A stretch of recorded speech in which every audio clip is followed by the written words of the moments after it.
Chocolate protein bar ಮಾಡೋದಕ್ಕೆ ingredients ಇಲ್ಲಿದೆ.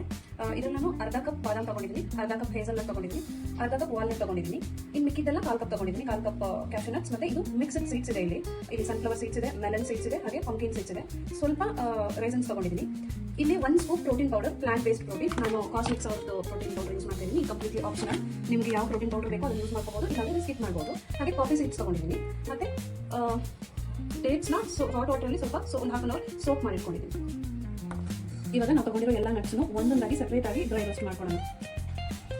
ಇವಾಗ ನಾವು ತಗೊಂಡಿರೋ ಎಲ್ಲ ನಟ್ಸ್ನು ಡ್ರೈ ರೋಸ್ಟ್ ಮಾಡ್ಕೊಂಡಿದ್ದೀನಿ. Nuts completely optional. ನೀವು ಯಾವ ಥರ ಚೇಂಜಸ್ ಬೇಕಾದ್ರೂ ಮಾಡ್ಕೋಬಹುದು. ನಿಮಗೆ ಯಾವ್ದು ಅವೈಲೇಬಿಲಿಟಿ ನೋಡಿಕೊಂಡು ನೀವು ಆ ನಟ್ಸ್ನ ಯೂಸ್ ಮಾಡ್ಕೋಬಹುದು. ಇವಾಗ ಇದನ್ನು ಕೋರ್ಸಾಗಿ ಗ್ರೈಂಡ್ ಮಾಡ್ಕೊಂಡ, ತುಂಬ ಫೈನ್ ಪೌಡರ್ ಬೇಡ. ಬಾಯಿಗೆ ನಟ್ಸ್ ಅವಾಗ ಸಿಕ್ಕಿದ್ರೆ ತಿನ್ನೋಕ್ಕೆ ಚೆನ್ನಾಗಿರುತ್ತೆ. ಪೌಡರ್ ಮಾಡ್ಕೊಂಡು ಬರ್ತೀನಿ.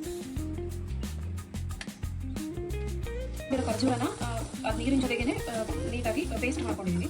ಈಗ ಅದನ್ನು ತುಪ್ಪದಲ್ಲಿ ನಾನು ಹುರ್ಕೋತಾ ಇದ್ದೀನಿ. ಆ ನೀರಿಂದ ಏನು ನಾವು ನೆನೆಸಿರ್ತೀವೋ ಆ ನೀರಿನ ಅಂಶ ಹೋಗೋವರೆಗೂ ನೀಟಾಗಿ ಅದನ್ನು ತುರ್ಕೋಬೇಕು.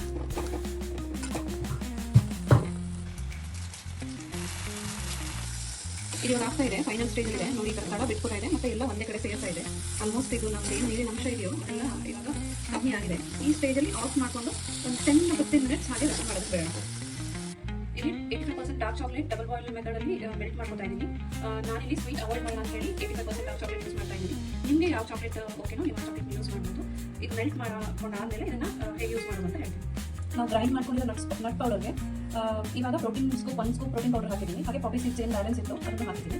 ಇವಾಗ ಇದು ಸ್ವಲ್ಪ ಆಡಿದೆ, ನಾವೇನು ಇದನ್ನು ಡೇಟ್ ಸ್ಪೇಸ್ ಮಾಡ್ಕೊಂಡಿದ್ದು ಅದು ಆಡಿದೆ. ಇವಾಗ ಇದೆರಡನ್ನೂ ಮಿಕ್ಸ್ ಮಾಡಿ ಇದನ್ನು ಇವಾಗ ಇದಕ್ಕೆ ಹಾಕೊಂಡು ಮಿಕ್ಸ್ ಮಾಡ್ತಾ ಇದ್ದೀನಿ. ಪೌಡರ್ ಹಾಗೆ ಪೇಸ್ಟ್ ಎರಡನ್ನೂ ನೀವು ನೋಡಿಕೊಂಡು ಸ್ವಲ್ಪ ಮಿಕ್ಸ್ ಮಾಡ್ಕೊಳ್ಳಿ. ಯಾಕೆಂದರೆ ಪೌಡರ್ ಇದಕ್ಕೆ ಸಾಕಾಗದೇ ಇರ್ಬೋದು. ಸೊ ಹಾಗೆ ನಾನು ಸ್ವಲ್ಪ ನಟ್ಸ್ ಪೌಡರ್ ಎತ್ತಿಟ್ಕೊಂಡಿದ್ದೀನಿ. ಇದನ್ನೆಲ್ಲ ಹಾಕಿ ಮಿಕ್ಸ್ ಮಾಡ್ತಾ ಇದ್ದೀನಿ. ನೀವು ಬೇಕಾದರೆ ಕೈಯಲ್ಲಿ ಮಿಕ್ಸ್ ಮಾಡ್ಕೋಬೋದು. ಇದನ್ನು ಈ ಕನ್ಸಿಸ್ಟೆನ್ಸಿ ಹೇಗಿರಬೇಕಂದ್ರೆ ಚಪಾತಿ ಹಿಟ್ಟಿನ ಕನ್ಸಿಸ್ಟೆನ್ಸಿ ಇರಬೇಕು. ನಾನು ಮೆಸ್ ಅವಾಯ್ಡ್ ಮಾಡೋದಕ್ಕೆ ಗ್ಲೌಸ್ ಯೂಸ್ ಮಾಡ್ತಾ ಇದ್ದೀನಿ. ಹಾಗೆ ಕೈಯಲ್ಲಿ ಸ್ವಲ್ಪ ತುಪ್ಪ ತೊಳ್ಕೊಂಡು ಕೂಡ ಇದನ್ನು ಮಿಕ್ಸ್ ಮಾಡ್ಕೋಬೋದು. ಇವಾಗ ಏನು ನಾವು ಮಿಕ್ಸ್ ಮಾಡ್ಕೊಂಡಿದ್ದೀವಿ ಅದು ಕರೆಕ್ಟಾಗಿ ಚಪಾತಿ ಕನ್ಸಿಸ್ಟೆನ್ಸಿ ಇದೆ. ಚಪಾತಿ ಏನು ಕಲಿಸ್ಕೊಂಡು ಕರೆಕ್ಟಾಗಿ ಅದೇ ಥರ ಇದೆ, ಅದೇ ಕನ್ಸಿಸ್ಟೆನ್ಸಿಯಲ್ಲಿ ಇರಬೇಕು. ನಂತರ ಒಂದು ಬ್ರೆಡ್ ಮೌಲ್ಡ್ ಇದೆ, ನಾನು ಅದನ್ನು ಯೂಸ್ ಮಾಡ್ತಾ ಇದ್ದೀನಿ. ನನಗೆ ಭಾಳ ಥರ ಕಟ್ ಮಾಡ್ಕೊಳ್ಳೋದಕ್ಕೆ ಸ್ಕ್ವೇರ್ ಶೇಪ್ ಬೇಕು, ಹಾಗಾಗಿ ಯೂಸ್ ಮಾಡ್ತಾ ಇದ್ದೀನಿ. ನೀವು ಇದಿಲ್ಲ ಅಂದರೆ ಪ್ಲೇಟನ್ನು ಕೂಡ ಹಾಕಿ ಸ್ಕ್ವೇರ್ ಶೇಪ್ನ ಮಾಡ್ಕೋಬೋದು. ಓಕೆ, ಇವಾಗ ಇದರ ಮೌಲ್ಡ್ಗೆ ಹಾಕಿ ನೀಟಾಗಿ ಸೆಟ್ ಮಾಡ್ಕೊಂಡಿದ್ದೀನಿ. ಇದ್ರ ಮೇಲೆ ನಾನು ಇವಾಗ ಮೆಲ್ಟ್ ಮಾಡ್ಕೊಂಡಿದ್ದೀವಿ ಚಾಕ್ಲೇಟ್, ಅದನ್ನು ನೀಟಾಗಿ ಹಾಕ್ತೀನಿ.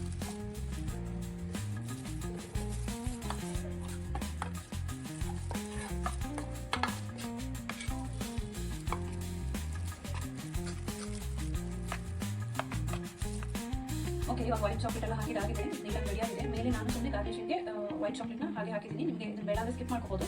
ಇವಾಗ ಇದನ್ನು ಫ್ರಿಡ್ಜಲ್ಲಿ ಒಂದು 30 ಮಿನಿಟ್ಸ್ ರೆಸ್ಟ್ ಆಗೋದು ಬೇಡ. ಕಂಪ್ಲೀಟ್ಲಿ ರೂಮ್ ಟೆಂಪರೇಚರ್ ಬಂದಾಗ ಕಟ್ ಮಾಡ್ಕೊಳ್ಳೋಣ.